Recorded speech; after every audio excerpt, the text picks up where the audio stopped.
to ICICI Direct. PFRDA is to observe 1st October as NPS Divas to promote retirement planning. To talk to us about the National Pension System, Ms. Kamalam Venkateshan, Assistant Vice President, CRA, Products, Operations and Regulatory Interface, joins us today on the show. Thank you, Kamalam, for joining us today. Kamalam, start by telling our audience what is NPS, the National Pension System.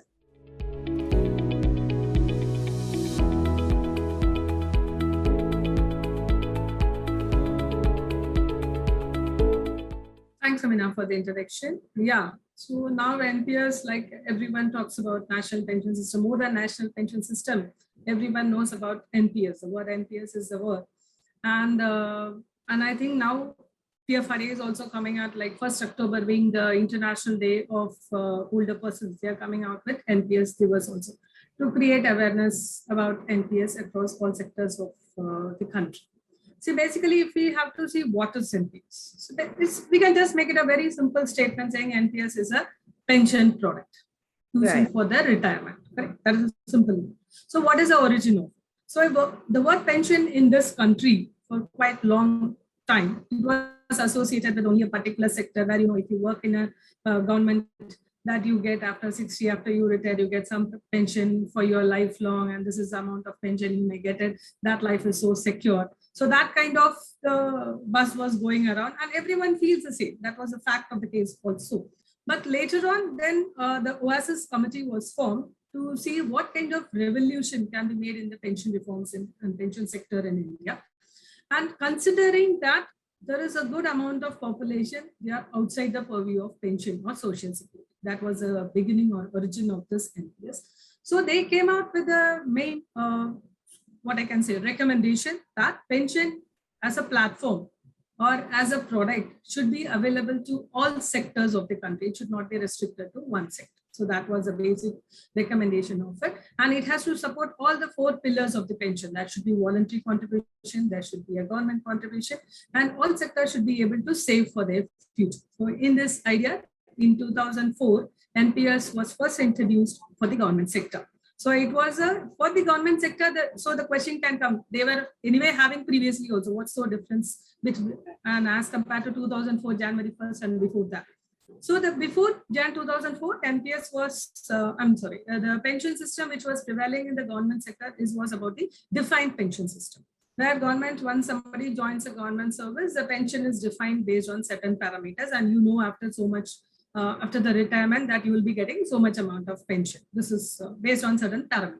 So now the concept changed from Jan 2004 that it has become a contributory pension system where throughout the working phase, the employee as well as the government makes contribution towards the pension, and that contribution gets invested in a particular asset classes, and that corpus at the time of retirement will be considered for getting the pension. So this is called, so this was introduced initially for government sector. Then as per the recommendation of the OASIS committee, it has been extended to all sectors also. Wherein now everyone in the age of 18 to 17 years, if I exclude government sector, can join the pension system in India. So that platform has been extended to the all 130 crore population in the country. So considering it has been extended to 70 years, anybody can join. Kamalam, talk us through the main features of the National Pension System. Who is eligible? How is it calculated? What are the key advantages of NPS? See, when features, I can say there are a good amount of the features which people consider it. Pension, NPS as a product which is really helpful for their retirement planning. So first, to begin with, the eligibility to join the NPS is, as I said, 18 to, now I'm just talking only about the private people or the people other than government sector, because government sector is mandated by the NPS. They have to be part of the NPS system. So excluding that, now let us shift our focus only on the private sector, where anybody like you and me can be part of the NPS. So what is the first eligibility is the ages 18 to 70 years. If you are 65, 68, 69, anybody can join NPS. So that is the first eligibility criteria. And you have to be an Indian citizen. That is a primary concern. And even NRIs and OCAs are also eligible to join NPS. So this is the eligibility criteria for joining the NPS. And now coming to the features. So what is the first thing which made a difference is as compared to other products. I'm not here to compare the other products as such, but just one of the features which I wanted to highlight is about, as an individual, when somebody joins NPS, he knows where his money is going to be invested. So he can decide. The PFRDA as a regulator has appointed the fund managers, and there are around 7 fund managers. There are 7 fund managers in the system. So the subscriber or the individual can select one of the fund manager and decide which asset class he can get his money invested. The asset classes, one is equity, one is a corporate bond, one is a government securities. You all know very well, like there is a risk element associated with any investment. One is high risk, high return. That's a very common statement, right? So this asset class is very diversified. So any individual, according to his own choice of asset class, he can decide the investment asset class mix for his investment. Though there are certain caps on equity has been placed, considering that this being a pension product, that what I can say, too much of greediness should not lead to destruction of everything. That the person should not lose his money which he is saving for his retirement. There are certain caps on equity. Otherwise, that investment mix is totally the choice of the individual. And he can change this, like he can change the fund manager once in a financial year, and he can change the scheme asset allocation mix. So when I mean by asset allocation means, to put it very simple, I can say 50% in equity, 30% in corporate debts, and 20% in GSEC. So this is the mix. So maybe once in a financial year, I can change the fund manager, but twice I can change the asset class in a financial year. So I can, for example, I can say, okay, now I better feel that equity, I can expose myself a little more. So I can go up to 75% as per PFRDA stipulated guidelines. That is a cap on it. So, and that too, up 50 years ke baad, I cannot go up to 75%. That also, there is a deteriorating percentage of mix of equity I can choose in my asset class. So anyway, for a common scenario, I can say I want to increase my equity exposure. I can increase to 65-70% and reduce the exposure. So this asset class change, I can do it twice in a financial year. So that is an important feature of this scheme, because you know where is your money getting invested and you can easily monitor it also. If your financial literacy is too high, okay, so then you can decide my own asset classes. But if you feel, okay, I'm not that capable of assessing the market situation, I don't know how the market will go, equity will go, or government securities will perform. So what I can do is, there is an option called auto choice. So there are 2 choices. Active choice is the one first I said, I decide my own mix.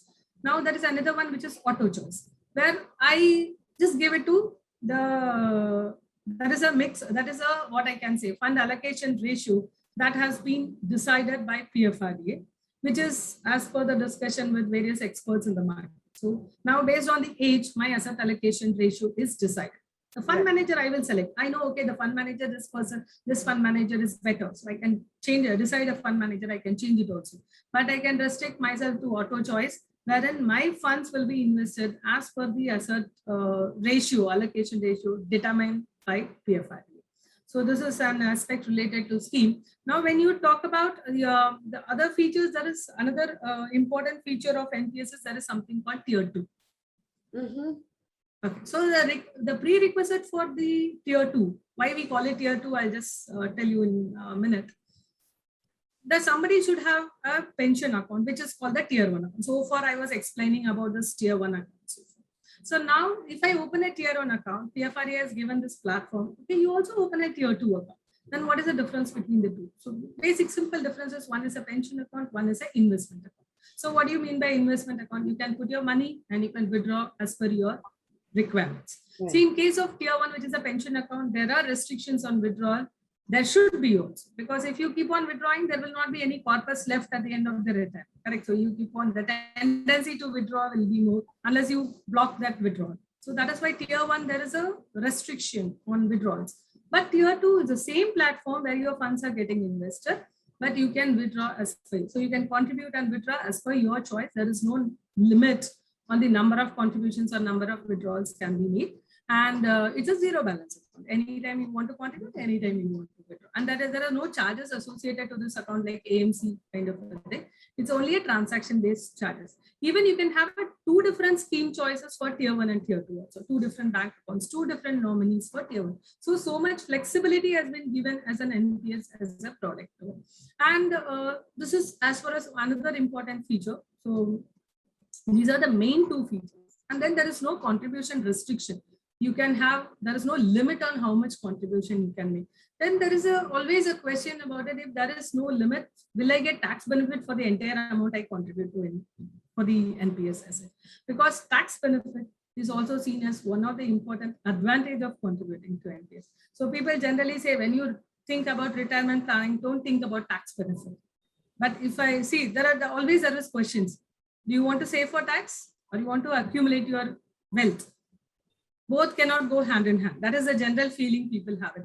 But it is not like that. In case of NPS, yeah, you get tax benefits also, and your wealth accumulation will also be good. So what is the tax benefit available for NPS? You can get tax benefit under your normal ATC, that 1,50,000, that bucket you can have it. In addition to it, there is a 50,000 benefit under NPS. So that is also an important. In addition to it, government has the announcement, the budget announcement also was made, wherein if your employer contributes for you, whatever the amount contributed by the employer, it is totally exempted from tax. But yes, there is a restriction brought about in the last budget, wherein the social security contributions like PF or NPS together, the contributions exceed 7,50,000 per annum, then it will be taxable in the hands of the individual. Right. Kamalam, we've talked and elaborated on how your NPS gets calculated, or rather returns get calculated. Anything else you want to cover under returns? And also, are returns guaranteed? You've already highlighted active and auto choices and who, of course, invest the money, that is fund managers. But returns guaranteed? Anything else you want to talk about on the returns front? Yeah.